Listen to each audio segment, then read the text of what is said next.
आज हम पढ़ेंगे चक्रवात। ठीक है, चक्रवात ज्योग्राफी में एक बहुत इंपॉर्टेंट टॉपिक है। अगर आप ग्रेजुएशन में भी देखते हैं या अगर आप किसी भी क्लास के स्टूडेंट हैं ज्योग्राफी में, तो साइक्लोन चक्रवात बहुत इंपॉर्टेंट है। मैंने इससे पहले जो पढ़ाया था, कल हम लोगों ने क्या पढ़ा था, जलवायु पढ़ा था। तो जलवायु जब हमने पढ़ी थी, भारत की जलवायु, तो उसमें मैंने कुछ फेरेल्स के नियम, कोरियोलिस बल्ब, ये सब कुछ बताया था।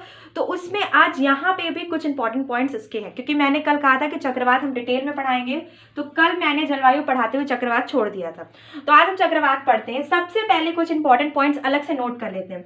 इसको नोट करते हुए चलो, पहला पॉइंट है, ये कल भी मैंने नोट करवाया था कि हवा गर्म होकर क्या होती है, ऊपर की तरफ। हवा गर्म होकर ऊपर की तरफ उठती है। हवा गर्म होकर ऊपर की तरफ उठती है। ठीक है, और हवा जो है वो हाई प्रेशर से लो प्रेशर, हवा हमेशा हाई प्रेशर से लो प्रेशर की तरफ बहती है। ठीक है, यानी उच्च वायु, हाई प्रेशर और लो प्रेशर का फुल फॉर्म क्या है हिंदी में अगर बोलते हैं इसको, उच्च वायु दाब और निम्न वायु दाब। अब ये वायु दाब को मापते कौन सी चीज से हैं, तो उसका नाम है बैरोमीटर। बैरोमीटर से हम वायु दाब को मापते हैं। ठीक है, ये बहुत इंपॉर्टेंट है। कई बार एग्जाम में क्वेश्चन बनते हैं कि वायु दाब को किससे नापते हैं। जैसे फीवर, जब बुखार आ जाता है तो उसके लिए हम थर्मोमीटर यूज करते हैं अपना टेम्परेचर नापने के लिए। उसी तरह बैरोमीटर से हम वायु दाब को नापते हैं। हम ये चेक करते हैं कि हाई प्रेशर है या लो प्रेशर है। देखो, बैरोमीटर में सबसे इंपॉर्टेंट पॉइंट है, बैरोमीटर में जब पारा, ठीक, पारा जो उसमें होता है, जब पारा नीचे की तरफ गिरता है तो तूफान आता है। ठीक, पारा क्या हो रहा है, नीचे की तरफ गिरेगा तो तूफान आता है। और बैरोमीटर में जब पारा ऊपर की तरफ चढ़ता है, यानी ऊपर की तरफ पहुंच जाता है, पारा ऊपर की तरफ चढ़ता है, ये मैं आपको सिंबल्स के थ्रू बता रही हूँ, ऊपर की तरफ चढ़ता है तो मौसम बिल्कुल साफ होता है। मौसम साफ होता है। इसका मैं बहुत अच्छा सा एग्जांपल देती हूँ। आपकी मम्मी जब गुस्सा करती हैं घर में, तो मम्मी मान लो उनका जो बैरोमीटर का पारा, मम्मी का जब पारा ऊपर चढ़ता है तो क्या होता है, तूफान आता है। मम्मी के पारा जब ऊपर चढ़ता है तो घर में क्या आता है, तूफान आता है। मम्मी का पारा जब नीचे गिरता है तो घर का मौसम कैसा होता है, साफ होता है। लेकिन यहाँ पे अपोजिट रिलेशन है, यहाँ पे वही रिलेशन नहीं है। मम्मी के पारे और बैरोमीटर के पारे में कौन सा रिलेशन है, अपोजिट। बैरोमीटर में जब पारा नीचे की तरफ गिरता है तो तूफान आता है। बैरोमीटर में जब पारा ऊपर की तरफ पहुंच जाता है तो वो क्या होता है, मौसम बिल्कुल साफ होता है। अब एक और पॉइंट बनता है, जब पारा धीरे धीरे ऊपर की तरफ बढ़ता है, पारा धीरे धीरे, ठीक है, धीरे धीरे ऊपर की तरफ बढ़ता है तो क्या होता है, बारिश होती है। हल्की हल्की क्या होगी, हल्की बारिश होगी। ठीक, ये तीन कंडीशन हो गई। मैं अगर आप कभी बैरोमीटर लेते हैं और आपको नापने के लिए दे दिया जाता है कि आप बताइए कि कैसी स्थिति है, तो आप पारा देख के बता सकते हैं कि तूफान आएगा, कि मौसम साफ होगा या बारिश हल्की हल्की होगी। तो पहला पॉइंट हम रिवीजन करते हैं, हवा गर्म होकर क्या होती है, ऊपर की तरफ उठती है। ये सारे पॉइंट बहुत इंपॉर्टेंट है, तभी आप चक्रवात समझ पाएंगे। ठीक, साइक्लोन आप तभी समझ पाएंगे जब आप इन सब पॉइंट्स को अच्छे से समझ लेंगे। हवा गर्म होकर क्या हो रही है, ऊपर की तरफ उठ रही है। हवा हमेशा हाई प्रेशर से लो प्रेशर की तरफ बहती है। बैरोमीटर को जो हम देखते हैं, बैरोमीटर से हम वायु दाब को मापते हैं। वायु दाब यानी हाई प्रेशर लो प्रेशर हुआ ना, उच्च वायु दाब और निम्न वायु दाब। बैरोमीटर में जब पारा नीचे की तरफ गिरता है तो क्या होता है, तूफान आता है। बैरोमीटर में जब पारा ऊपर की तरफ चढ़ता है तो मौसम साफ होता है। और जब पारा धीरे धीरे ऊपर की तरफ चढ़ता है तो हल्की बारिश होती है। ये बहुत इंपॉर्टेंट टॉपिक है तुम्हारा क्या कैसा ग्रेजुएशन के लेवल से। ठीक है, तो चक्रवात में यहां तक समझ में आ गया। पहला पॉइंट है, हवा गर्म होकर ऊपर उठती है। फिर हमने दूसरा पॉइंट क्या देखा कि हवा हमेशा हाई प्रेशर से लो प्रेशर की तरफ बहती है। बाद में हमने देखा कि बैरोमीटर से हम वायु दाब को मापते हैं। यहाँ पे कुछ कंडीशंस है, पारा नीचे गिरा तो तूफान, पारा ऊपर पहुंच गया तो मौसम साफ, और धीरे धीरे ऊपर पहुंचा तो हल्की बारिश हो गई। ठीक है, अब चलिए आगे बढ़ते हैं और हम देखते हैं कि चक्रवात क्या होता है। कोरियोलिस बल्ब मैंने कल पढ़ाया था कि कोरियोलिस बल्ब क्या होता है, जिसमें कोई भी चीज अगर उत्तरी गोलार्ध या दक्षिणी गोलार्ध से फेंकी जा रही है तो वो सीधी नहीं जाएगी। मैं बात कर रही हूं, ये कौन सा पोल है, जल्दी बताओ। North pole. North pole. ये कौन सा पोल है? South pole. हिंदी में क्या बोलेंगे? उत्तरी गोलार्ध। उत्तरी गोलार्ध, ठीक है। और नीचे दक्षिणी गोलार्ध। दक्षिणी गोलार्ध, ठीक। दक्षिणी गोलार्ध है आपका। अगर हम देखते हैं उत्तरी गोलार्ध और दक्षिणी गोलार्ध के बीच में अगर हम बना रहे कौन सी रेखा? विषुवत या भूमध्य, जो भी कहो इसे, 0 डिग्री, ठीक। ये बन गई। अब देखो कि कोई भी चीज यहां से फेंकी गई, कोरियोलिस बल्ब में बात हम कर रहे हैं, तो कोई भी चीज यहां से फेंकी गई तो वो सीधे ना जाकर क्या हो जाएगी? दाएं घूम जाएगी। और कोई भी चीज अगर साउथ पोल से फेंकी गई तो वो सीधे ना जाकर बाएं घूम जाएगी। ये दाया हो गया और ये बाया हो गया। अभी मैं खड़ी हूँ नॉर्थ पोल में, मेरा अगर हम बात करें नॉर्थ पोल की तरफ खड़े हैं, ठीक। तो मेरा दायां हाथ इधर है ना, ये राइट हैंड है मेरा, तो कोई भी चीज सीधे विषुवत रेखा पे नहीं जाएगी। फैरल ने भी यही कहा था कि क्या होगी? हवा घूम रही है। और यहाँ पे पृथ्वी घूम रही है, तो फोर्स कौन सा लग रहा है? कोरियोलिस बल्ब में यहाँ पे जो ये कंडीशन बन रही है, ये पृथ्वी की घूर्णन गति, पृथ्वी क्या हो रही है? घूम रही ना, रोटेट हो रही है। तो ये कोई भी चीज सीधी नहीं जाएगी। कभी कोई बॉल ले लो और बॉल पे ऊपर कलर डालना शुरू कर दो और बॉल रेगुलर उसको घुमाते रहो, तो तुम देखोगे कोई भी कलर जो गिरेगा वो सीधा नहीं गिरेगा, वो ऐसे ऐसे शेप बनाता हुआ तब आके नीचे गिरेगा, ठीक। कभी कुल्फी उल्फी देखी है? वो जो कुल्फी को कलर करते हैं या बर्फ का गोला बनाते हैं, उसको हमेशा क्या करते हैं? रोटेट करते रहते हैं और ऊपर से उसमें कलर गिराते रहते हैं। वो क्या होता है? वो एक साइड ऐसे नहीं गिरता है, वो रोटेट होते हुए, घूमते हुए। तो यहाँ पे भी वही चीज है कि पृथ्वी क्या हो रही है? घूम रही है। पृथ्वी हमारी, अर्थ हमारी रोटेट हो रही है। जब अर्थ रोटेट हो रही है तो नॉर्थ पोल से कोई भी चीज फेंकी जाएगी। कोरियोलिस बल है, कोरियोलिस फोर्स की मैं बात कर रही हूँ। कोई भी चीज नॉर्थ पोल से फेंकी जाएगी तो वो दाएं तरफ जाएगी, ठीक। और कोई भी चीज अगर साउथ पोल से फेंकी जाएगी तो वो बाएं तरफ, इसी तरफ है। लेकिन नॉर्थ पोल, साउथ पोल से फेंकी गई तो वो बायां हो गया, नॉर्थ पोल से फेंकी गई तो वो दायां हो गया। लेकिन वो सीधे नहीं जाएगी। यानी कि बात करो ऐसे चली जाए तो ऐसे बिल्कुल भी नहीं जाएगी, वो जाएगी तो दाएं और बाएं कंडीशन। यहाँ तक समझ में आ गया? कोरियोलिस बल क्या बता रहा है आपका कि कोई भी चीज विषुवत रेखा में सीधे नहीं जाएगी, ठीक। यहाँ तक समझ में आया? बैरोमीटर समझ में आया? हाई प्रेशर से लो प्रेशर हवा, हाई प्रेशर से हवा कैसे बहती है? हाई प्रेशर से लो प्रेशर। मैंने बताया था कि जब हवा गर्म होकर ऊपर उठ गई, ठीक, तो ये एरिया कौन सा बन गया?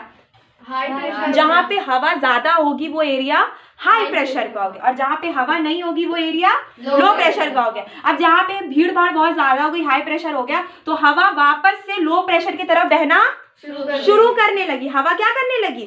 वापस से लो प्रेशर की तरफ बहने शुरू करने लगी। यही कंडीशन चक्रवात है। चक्रवात के सेंटर में क्या? चक्रवात और प्रति चक्रवात, ये दो स्थिति होती है, अच्छे समझ लो। चक्रवात और प्रति चक्रवात। चक्रवात यानी तूफान, प्रति चक्रवात यानी मौसम साफ, एकदम अपोजिट है। क्लियर? चक्रवात यानी तूफान, प्रति चक्रवात यानी मौसम साफ। तो कंडीशन एकदम उल्टी है। चक्रवात जब होता है तो सेंटर में लो प्रेशर होता है, किनारे हाई प्रेशर होता है। और प्रति चक्रवात में क्या होगा बताओ? अपोजिट अगर होगा तो जल्दी बताओ। सेंटर में हाई प्रेशर होगा, वेरी गुड, और किनारे लो प्रेशर होगा। ये कंडीशन होगी प्रति चक्रवात में। और चक्रवात में सेंटर में लो प्रेशर होगा और बाहर हाई प्रेशर होगा। हवा बहुत तेजी से घूमते हुए, फेरल का भी नियम है ना कि हवा सीधे नहीं आएगी, हवा क्या होगी? घूम के आएगी। कोरियोलिस बल्ब भी कह रहा है कि जो फोर्स लगेगी वो सीधे नहीं लगेगी। तो अगर चक्रवात और प्रति चक्रवात हम देख रहे हैं, सेंटर पे लो प्रेशर है और किनारे हाई प्रेशर है, ये सेंटर पे लो है, किनारे हाई प्रेशर है, तो जो हवा बह रही है वो कैसे बह रही है? देखो मैंने बोला ना, हवा सीधे नहीं बहेगी, हवा क्या होगी? घूम के बहेगी। जब हवा घूम के बहेगी तो क्या होगा? बवंडर बनेगा ना, ऐसे कुछ बवंडर बनेंगे। तो यही तो चक्रवात बनाते हैं, यही तो साइक्लोन होता है, ठीक। ऐसे ही तो बवंडर बनते हैं, बहुत तेजी से हवा ऐसे से घूमने लगती। तो यही, क्योंकि सेंटर में क्या है? लो प्रेशर, और बाहर की हाई प्रेशर की हवा किधर बहुत तेजी से भाग रही है? लो प्रेशर की तरफ भाग रही है। तो इससे चक्रवात। और जब हवा हाई प्रेशर से लो प्रेशर की तरफ वापस, अब ये क्या बन जाएगा? जब हवा बहुत ज्यादा हो जाएगी ना तो ये हाई प्रेशर में कन्वर्ट हो गया, और यहाँ पे हवा नहीं है तो ये क्या बन गया? लो प्रेशर बन गया। तो जब हवा फिर हाई प्रेशर से कहाँ बहेगी? क्योंकि हमने पहले ही पढ़ा है कि हवा हमेशा हाई प्रेशर से लो प्रेशर की तरफ बनती है। तो अब ये कंडीशन किसकी हो जाएगी? प्रति चक्रवात की हो गई। पहले कौन सी थी? चक्रवात वाली थी। सेंटर पे क्या था? लो प्रेशर, और बाहर क्या था? High pressure. ठीक है। अब देखो यहाँ पे हम जो एक कंडीशन और मैं बता दूं आप लोगों को ताकि अच्छे से कॉन्सेप्ट क्लियर हो जाए कि उत्तरी गोलार्ध और दक्षिणी गोलार्ध में जो हवा बहती है, उत्तरी गोलार्ध और दक्षिणी गोलार्ध, ठीक है, दक्षिणी गोलार्ध में जो हवा बहती है वो हवा किस तरीके से बहती है। तो उत्तरी गोलार्ध में जो हवा बहती है वो घड़ी की विपरीत दिशा में बहती है।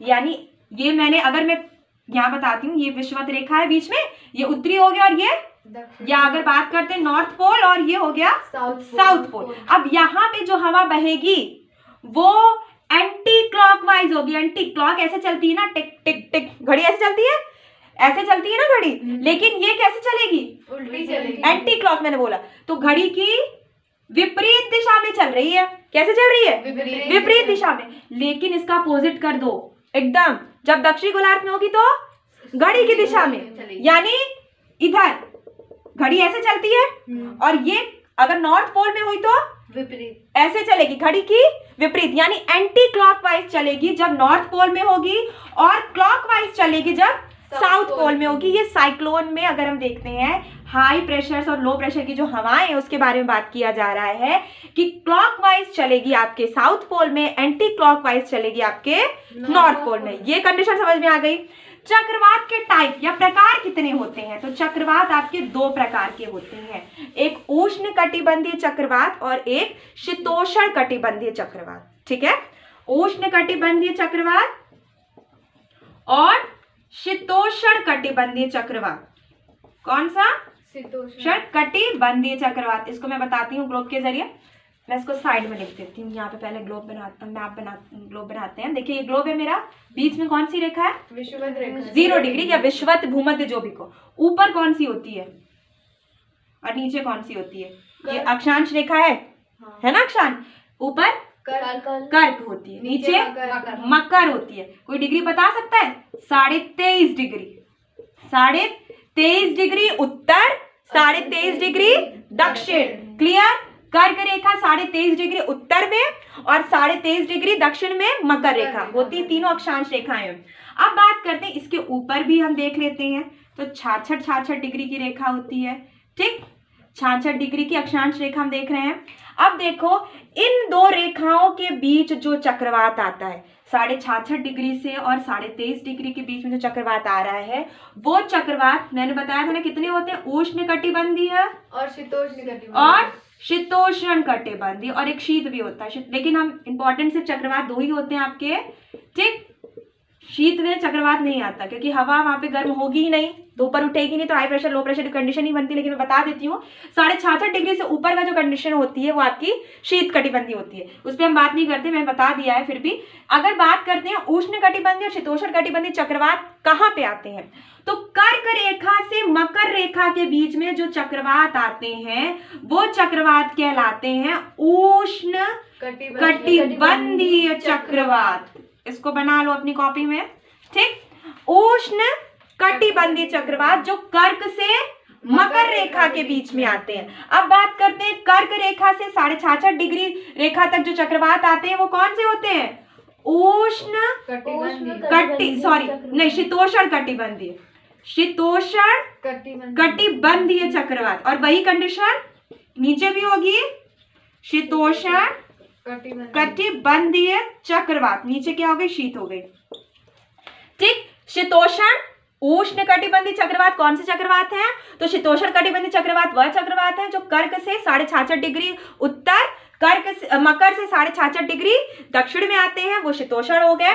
कर्क से मकर रेखा के बीच, कर्क से मकर रेखा के बीच जो चक्रवात आते हैं वो कौन से चक्रवात होते हैं, उष्ण कटिबंधीय चक्रवात। ठीक, तो ये काफी अच्छे से कॉन्सेप्ट क्लियर हो गया। एक बार रिवीजन कर लें फटाफट और मेरे सवालों का जवाब देते जाओ जल्दी जल्दी।